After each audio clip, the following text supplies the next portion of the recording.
अस्सलाम वालेकुम। कैसे आप सब लोग? उम्मीद है आप सब लोग खैरियत से होंगे।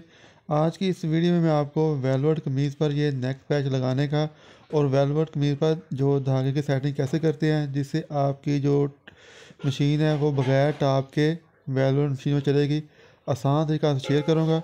सबसे पहले ये मैंने जो पैच है इसे मैंने काविया करके जो फालतू जो उसका आर्गेन्जा था साइडों से वो मैंने उतार लिया है।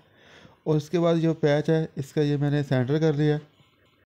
तो अगर आपके पास कागज़ वगैरह नहीं है तो आप मोमबत्ती, अगरबत्ती या कोई भी लोहे के जो राड है उसे गर्म करके भी इसका जो आर्गन्स है या टिश्यू जो है वो किनारे से आप इसका उतार सकते हैं। तो उतारने के बाद फिर आपने ऐसे करना है कि जो कमीज़ का फ्रंट पैनल है वो लेना है और उसका सेंटर कर लेना है। तो सेंटर करने के बाद अब जो है नेक पैच वो लेना है।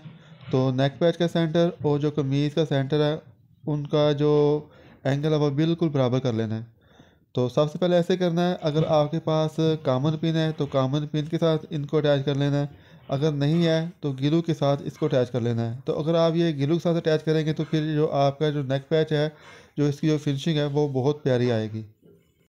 ग्लू की वजह से आप वेलवेट पर जो नेक पैच है उसे बहुत आसानी के साथ अटैच कर लेते हैं। तो ये जो ग्लू है वो मैंने नेक पैच के जो जितने भी जो मोटे मोटे जो इसके किनारे थे उनके पीछे ये मैंने ग्लू लगा लिया हुआ है। तो लगाने के बाद अब दोनों का जो सेंटर है वो बिल्कुल एक जैसा कर लेना है। इसके बाद फिर इस्त्री की मदद से नेक पैच को कमीज़ के साथ जो है वो अच्छी तरह जो है वो अटैच कर लेना है। तो आपसे रिक्वेस्ट है कि वीडियो को ज़रूर लाइक कीजिएगा, शेयर कीजिएगा, कमेंट कीजिएगा और चैनल पर न्यू है तो चैनल को भी आप ज़रूर सब्सक्राइब कीजिएगा।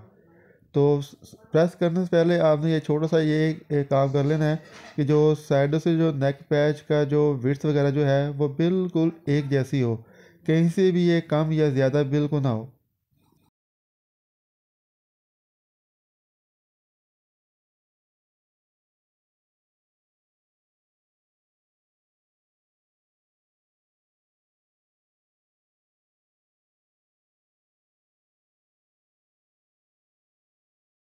तो फ्रंट से नेक पैच अटैच करने के बाद अब ये जो बैक वाला हिस्सा है वहाँ से भी ये मैं प्रेस कर रहा हूँ ताकि बैक हिस्से पर जो सलवट वगैरह है वो बिल्कुल ना आए।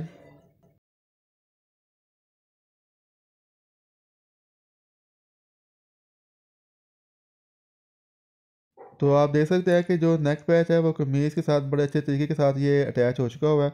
तो अब सबसे पहले जो कमीज जो सिलाई मशीन है उसके अब धागे की सेटिंग करनी है। तो अब इसकी जो टेंशनल प्लेटें हैं वो अच्छी तरह साफ़ कर लेनी है। अगर उनके अंदर किसी किस्म का ये जंग वगैरह लगा हो तो फिर जो सैंड पेपर होता है या जिसे आमतौर पर ये रिंग मार कहते हैं उनकी मदद से इनको साफ़ कर लेना है। तो वेलवेट पर जो धागा होता है वो बिल्कुल स्मूथ तरीके से ये चलना चाहिए। अगर किसी किस्म की कहीं भी धागे में अटकन आएगी तो फिर जो आपकी जो सिलाई है उसमें टाप आना शुरू हो जाएगी। तो टेंशन पेच अच्छी तरह साफ़ करने के बाद फिर जो शटल है उसकी सफाई कर लेनी है। तो आपने ये अच्छी तरह गौर करना है, अगर शटल के अंदर ज़्यादा जो है वो कचरा फंसा हो तो फिर शटल को खोल कर अच्छी तरह साफ़ करके उसे आयल करके फिर दोबारा इसकी फ़िटिंग कर लेनी है। तो अभी ये जो शटल है वो बस मेरा जो मशीन का जो शटल था वो इतना ज़्यादा गंदा नहीं था। तो आम नॉर्मल सा इसके अंदर कचरा था तो इसलिए मैंने बाहर से इसको अच्छी तरह साफ़ करके अब ये मशीन को जो है वो मैं आयल कर रहा हूँ।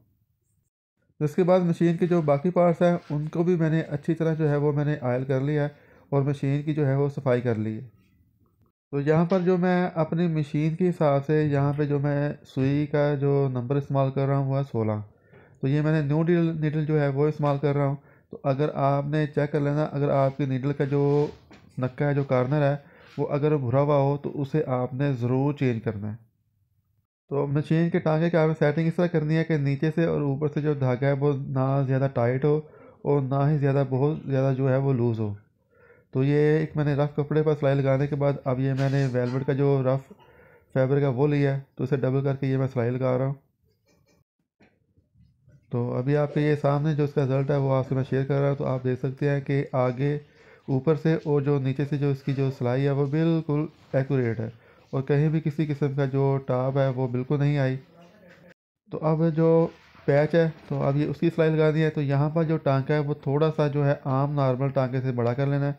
तो सबसे पहले जो इसके जो कार्नर है वहाँ पर ये सिलाई लगानी है।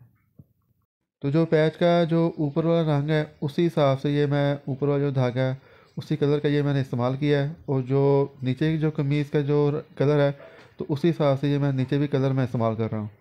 तो आपको ये मैं नीचे से इसकी जो सिलाई है वो दिखा रहा हूँ, तो देख सकते हैं कहीं भी किसी किस्म की कोई टाप वगैरह बिल्कुल भी नहीं आ रही।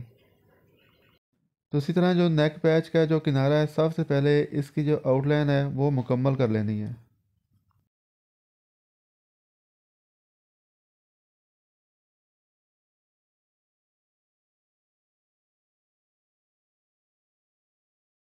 तो इसकी आउटलाइन मुकम्मल करने के बाद अब जो नेक पैच का जो अंदर वाला हिस्सा है तो अब उसकी जो आउटलाइन है तो इसी तरह जैसे ये बाहर की आउटलाइन मुकम्मल की है, इसी तरह अब ये जो इसका अंदर वाला हिस्सा है उसकी भी आउटलाइन करके इसकी जो सिलाई है वो मुकम्मल कर लेनी है।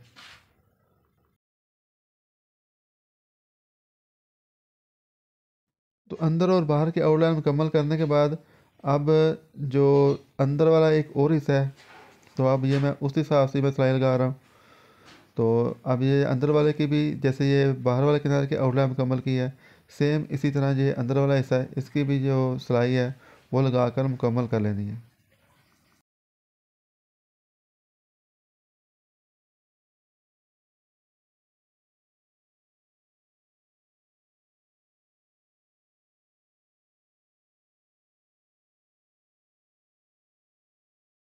तो नेक पैच ये लगाना बहुत आसान है, जैसे कि आपके ये मैं सामने लगा रहा हूँ, किसी किस्म का कोई भी ये मुश्किल काम नहीं है। तो बस एक छोटा सा काम ये करना है कि जो आपने ऊपर जो कलर इस्तेमाल करना है वो नेक पैच का वो जो नलकी का जो कलर है वो बिल्कुल सेम एक जैसा हो, यानी कि बिल्कुल ये शोर नहीं होना चाहिए कि इसके ऊपर जो जो सिलाइयाँ हैं वो लगी हुई हैं।